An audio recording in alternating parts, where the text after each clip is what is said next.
கடலூர் மாவட்ட ஹோட்டல்கள் சங்கம் ஆன்லைன் உணவு டெலிவரி நிறுவனங்களை புறக்கணிப்பதாக அறிவித்துள்ளனர். உணவு டெலிவரி செய்யும் நிறுவனங்கள் கமிஷன் தொகையை அதிகரித்ததால் பொதுமக்களுக்கு விலை உயர்வும் ஹோட்டல்களுக்கு நட்டமும் ஏற்படுவதாக கூறி கடலூர் மாவட்ட ஹோட்டல்கள் சங்கம் இந்த முடிவை எடுத்துள்ளனர்.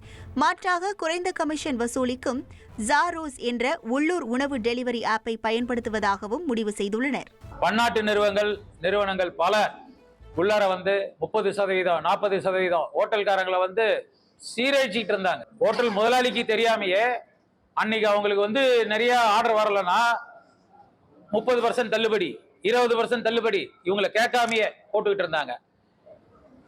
திடீர்னு பார்த்தா மாச கடைசியில வரும் 2 லட்சம் ரூபாய், 3 லட்சம் ரூபாய் ஒரு ஹோட்டலுக்கு பில்லு. இனி செல்லும் இடமெல்லாம் செய்தி. தந்தை டிவியின் வாட்ஸ்அப் சேனலை ஃபாலோ பண்ணினா செல்லருக்கும் இடமெல்லாம் செய்தி. இதோ QR கோட் இப்பவே ஸ்கேன் பண்ணுங்க, ஃபாலோ பண்ணுங்க.